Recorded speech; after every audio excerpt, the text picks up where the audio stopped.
29 Minecraft things you might be doing wrong. In Minecraft, there's plenty of different ways to solve your problem, which means that sometimes you might be doing the least effective option without even knowing it. So today, let's fix that and solve the Minecraft everyday activities that you've been doing wrong. And hey, the YouTube zombie bet me that it's impossible to subscribe to the channel before they turn back into a villager. So to prove them wrong, cure that red sub button down below. It's free and it helps out a ton. Number 1. You see, if you've got a smelting setup where you're smelting more than a stack of items at a time, probably through use of a hopper, then it turns out that crafting 9 coal into a block of coal will actually give you more burning power than just using 9 coal separately.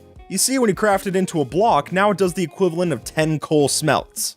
Meaning that for big smelting jobs, it's the way to go. But if you're just doing a few items here and there, then it's really just best to use regular coal split up. Number 2. This is one I'm personally guilty of, and lately I've been trying to cut back. You see, even though chests are a staple of Minecraft storage, as it turns out, in most cases, they might not be the best option. As it stands, most of the time, barrels are just a much better option to use. They're more efficient for resources, and more importantly, they're gonna save you from a ton of lag down the road. Basically, whenever possible, chuck out the chest and just stick to barrels for your options. Number 3. Zombie gold farms are a huge help to have in Minecraft survival. But while the rest of the items that you get are easy to sort, you are going to get a lot of golden swords coming up into your chests. And after your first double chest full of broken golden swords, you're probably just wanting to trash the things. But not too fast, because it actually turns out that you can smelt the golden sword and get an extra nugget out of it. And sure enough, after a while, that extra gold is going to add up. Number 4. Everyone knows that when you start up a new world, the wooden tools that you make at the beginning are quickly going to be outclassed. And while that's to be expected, you shouldn't just throw away those duds as soon as they're done for.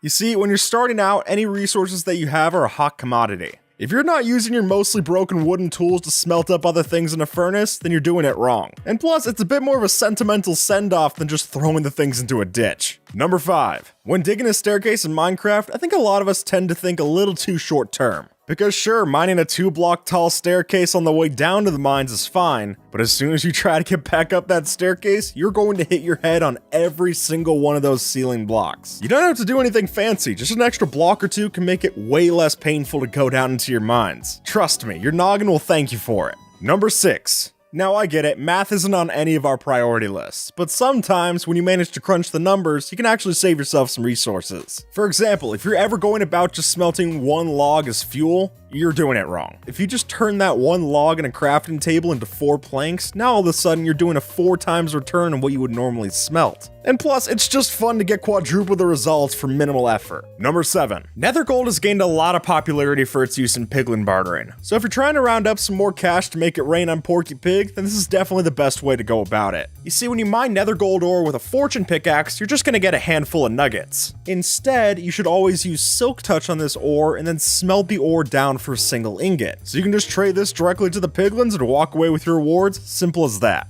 Number 8. Lighting up caves while you're mining is obviously a good idea, but in specific situations, you might be placing your torches wrong. Because obviously, the worst scenario that we want to avoid is that you place your torches on the ground, you go to mine that diamond ore, and all of a sudden, all this water splashes into your face. Just like that, your torches are wiped clean, and now you can't see your way back up to the surface. Rather, if you place your torches on the walls, then you can avoid a lot of that same hassle. Number 9. Look, when you're playing in harder difficulties, then a lot of times spawners seem like more trouble than they're worth. But then the problem becomes after I've gone through all of that, when I want to actually make a farm, I have to go find a new spawner. Even though in the moment it might be a hassle to go in and deactivate one of these spawners on the spot, the EXP and items that you're going to get after the fact definitely make up for it. So in the future, let's just try to think about the long term and maybe use torches for these going forward. Number 10. I'm sure we've all heard from our parents time and time again to pick up after our mess. But who would have thought that advice would be so applicable in Minecraft? As you can see, if you leave around too many items in the ground, especially when you're mining in a cave, then all it takes is just one zombie to walk over, pick up an item, and now it's not going to despawn. This can become quite a large problem if you have this happening over and over again. Maybe just get rid of the item with a flint and steel. Number 11. Now folks, it's a real pain in the brain when you're getting ready to start a big building project, you go and check your chests, and all of a sudden you're coming up short on things like stone and cobble. Now I'll fully admit they're not the most valuable materials in Minecraft. Far from it. but they're almost essential when it comes to these types of builds. So in the future, when you're branch mining or digging through with a Haste 2 beacon, you might want to store a couple of these blocks. Number 12. When building in Minecraft, stairs can be a great item to use to add depth to your bases. So if you're making a lot of them and you're using a crafting table, you're doing it wrong. This one mostly applies to people who've been playing Minecraft since before the stone cutter was added in, because as soon as you see how many blocks this can save you when applicable, it really is no reason not to use this thing. And when you're crafting as many stairs as I do, it really does add up. So I'm glad to take my discounts when I can. Number 13. When you're getting ready to start a big project, most of us like to have little tiny base camps that we can refer back to.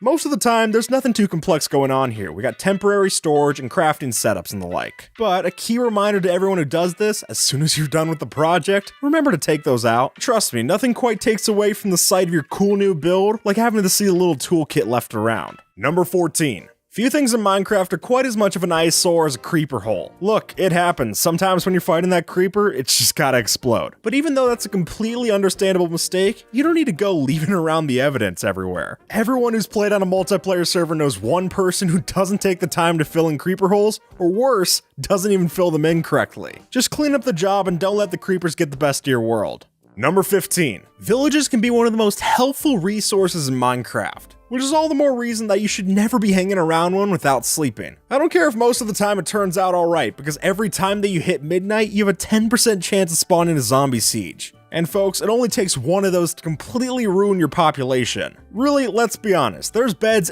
everywhere in a village. If you're not using one of those to sleep, then you just gotta get out of town. Number 16. When you first start up at Minecraft World, it's not hard to find trees as far as the eye can see. And while that feeling might make you think that you can get away with taking out a couple of them without replanting, it only takes a few repeats of that process before your base starts to look barren. Which is why, obviously, the best way to go about it is to be your team tree's self and replant every single tree that you chop down. And best yet, this is sure to keep you on Mother Nature's good side. Number 17. When you start trying to work your way through the villager trading market, then you definitely gotta be looking out for this. Because sure, it's definitely cool to reroll your villager constantly to try and get the best one. But if you don't convert the villager to a zombie and then change it back right after, then you're just wasting some good trades. If you're not looking to get the hero of the village effect all the time, this is definitely a way to save a couple of your emeralds on your next book. Number 18. You see, while it is possible to shear a white sheep and then take its wool with a dye in the crafting table to craft a new colored wool, for that same one dye, you could change the wool color of another sheep, and now every single shear that you do is going to give you that new wool. All it takes is one round of shearing and you're already saving yourself some dye. Which, if you're not exactly full up on magenta or whatever, is definitely a helpful cause. Number 19. While most players know to use critical hits in PvP, they still can do a fair amount of damage when you're doing it just against mobs. For example, take this pillager mob. If we use a netherite sword normally, we can kill the thing in 3 hits. But if we use critical stabs instead, then we're getting the job done in 2. Just like that, you'll be saving yourself time and durability, which are both things I think we'd all love to have. Number 20. Laying out a redstone contraption can be tough work, and nothing kills the pride of putting in all that hard work just to have it be broken because you placed it on a regular ground block. You see, if you're doing your redstone on a naturally occurring block, then it's just going to be a recipe for confusion. So instead, just color code your contraption, which in turn makes the redstone even easier to fix, as now you can just look at one part instead of the whole thing. Number 21. Brewing up potions can sometimes feel like a chore. However, there are some situations where you just gotta bring one of these pals along. For example, if you're someone who in the overworld always carries around a water bucket in their hotbar, then when you go to the nether, you should always change that out for a fire resistance potion. Knowing what potion to bring in when can be a huge help when you're going around your Minecraft world. And more importantly so, it can get you out of danger when you need to. Number 22. Potions of harming can do some real damage, but if you're making your set with a potion of healing, you might want to reconsider. You see, this potion can be brewed from either a potion of healing or one of poison. And if we compare the ingredients, the gold necessary for the glistering melon is much more useful elsewhere than the spider eye alternative. Since spider eyes are only useful for brewing, I think you'll be much happier to make your death potions this way and save those gold doubloons for a better investment. Number 23. When you're playing Minecraft long enough, then misclicks are sure to happen. And while most of the time they're just no harm, no foul, if you're holding around an axe all the time, then you could cause some damage. I have a bad habit of doing this every time I try to open up a door with an axe. I'll always just hit the logs that are on either side of it. So to save yourself from this kind of embarrassing mistake in the future, just go around your world holding some other tool in your hand. And then you can just save your axe for when it's actually useful. Number 24. Fishing in Minecraft is a pastime that's sure to take a while. So if you're looking to save yourself some of that tedium, then you should never be fishing in a spot that doesn't allow for the rain bonus. As some of you might know, if you actually fish in a spot while it's raining in open air, then you're actually able to get a bit of extra points when you're fishing. So really, if you find yourself constantly casting a line down in the dark, then you should take your fishing rod, move it up into the open air, and expect to reap the rewards. Number 25. Every now and then, you run a little low on a resource like clay, and now you gotta go dig at the bottom of a lake. And even though the amount that you need might be pretty small, you should never be digging underwater without an air pocket, or aqua affinity. Mining while you're submerged takes 5 times longer than doing it regularly, which is a significant difference, and if you're mining multiple blocks at a time, it really adds up fast. So if you don't have enough levels for aqua affinity, then at the very least, plot out the time to give yourself an air pocket. Number 26. The way that leveling up in Minecraft works is that it takes progressively more and more EXP to get to the next level. That's why, folks, there's very little reason to ever go too far past level 30. For one, like we said, a lot of that new XP is getting wasted the higher and higher that you're going. But it also means that after you die, you could lose all of those levels for nothing. And since Minecraft anvils have a level limit, then it seems like even Mojang doesn't want you to go too high over that cap. Just hit level 30 and cash out. Number 27. Stockpiling the Eyes of Ender to both find and fix the end portal is a lot of work. And it'll definitely turn your day sour if you finally find that portal and you don't have enough eyes to actually fill it up. Which is why, folks, when you're on the search for the portal, you should never be constantly using the Eyes of Ender. Each time that you're casting one of those out, you're just rolling the dice that it's gonna break. Just stick to minimalism, and that'll really be all you need. Number 28. Whenever you're maxing out your Power 5 bow, there's always a question of which enchantment you want to add, Mending or Infinity. Since the two are mutually exclusive, you gotta choose one of them. But to be honest, if you're choosing Mending, then I really think you're doing it wrong. It's just a simple numbers game, folks. When you look at the resources that you're saving, a Mending bow only saves so much on string than the Infinity bow saves on arrows. So for what it's worth, just stick to the Infinity enchantment. Number 29. Nothing adds to the panic of dying in Minecraft quite like seeing this show up on your screen. So to prevent that, even though it might look nice to have your bed decorated like this, you really shouldn't build any blocks that could obstruct you from spawning. And if you're playing in older versions such as 1.12 and before, then you really gotta watch out for this sort of change. All it takes is just a bit of glass or a snow golem around your bed to mean that you'll never respawn there again. And with that, folks, stumble into that red sub button below and have a good one,